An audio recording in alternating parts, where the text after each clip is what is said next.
Let's start at the very beginning. A very good place to start. Let's read together. Come on, it's easy with the Iwa app and you can save unknown words to play memory games later. I, Mr. Willy Wonka, have decided to open the gates of my factory to 5 lucky children. Yes, the link is in the description of this video. Hi, I'm Ms. Carolina from English with Us, and you are watching Iwa. Today, we are reading Animal Farm by George Orwell, famous writer of another novel titled 1984. That's right. Let's start with chapter 1. Mr. Jones of the Manor Farm had locked the hen houses for the night, but was too drunk to remember to shut the potholes.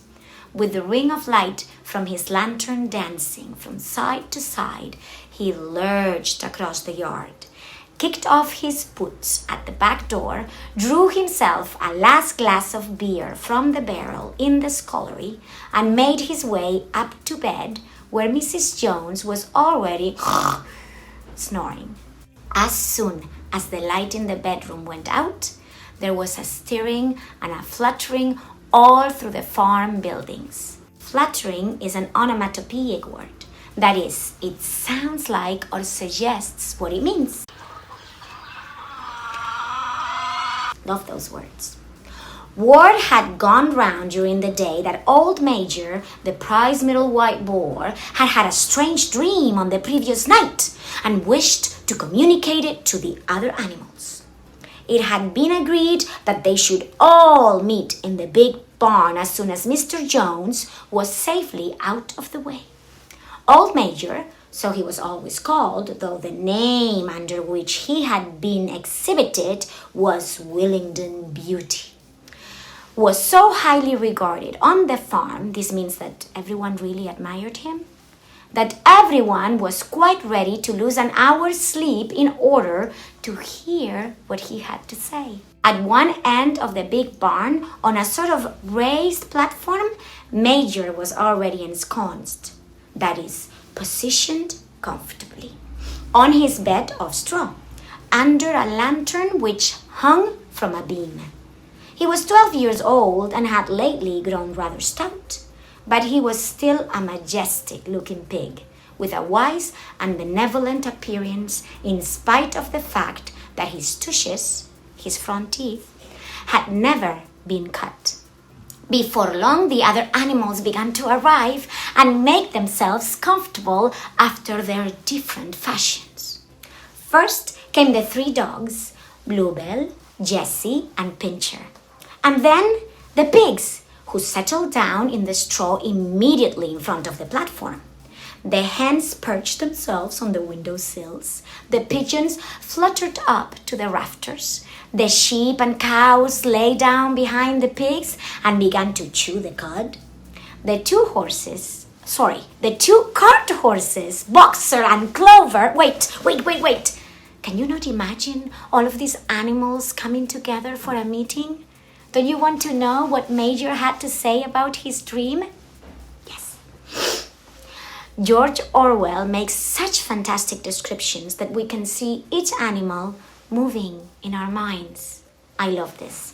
Okay, and did you know that there is a very convenient reader in Iwa's app that allows English learners to read and listen at the same time? Maybe you didn't know that one, huh? Okay. So let's read just a little bit more together. Where were we? Boxer and Clover. Okay, so Boxer and Clover came in together, walking very slowly and setting down their vast hairy hoofs with great care, lest there should be some small animal concealed in the straw. Clover was a stout, motherly mare approaching middle life. A mare is a female horse, who had never quite got her figure back after her 4th foal. Boxer was an enormous beast, nearly 18 hands high, and as strong as any 2 ordinary horses put together. A white stripe down his nose gave him a somewhat stupid appearance, and in fact, he was not of first-rate intelligence, but he was universally respected for his steadiness of character and tremendous powers of work. So what animal do you think was next? Okay, let's see. After the horses came Muriel, the white goat, and Benjamin, the donkey.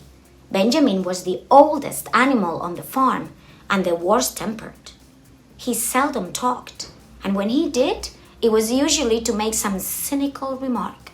For instance, he would say that God had given him a tail to keep the flies off, but that he would sooner have had no tail and no flies. Alone among the animals on the farm, he never laughed. If asked why, he would say that he saw nothing to laugh at. Nevertheless, without openly admitting it, he was devoted to Boxer. The two of them usually spent their Sundays together in the small paddock. It's like a house for horses, beyond the orchard, grazing side by side and never speaking. Wow. If you are curious about what happens next in this wonderful story, you can continue reading it using Iwa's app. The link, as I said, is in the description. You can also watch some of my previous videos about Matilda, the musical, or about New Year's resolutions with friends. This is Miss Carolina. Cheers!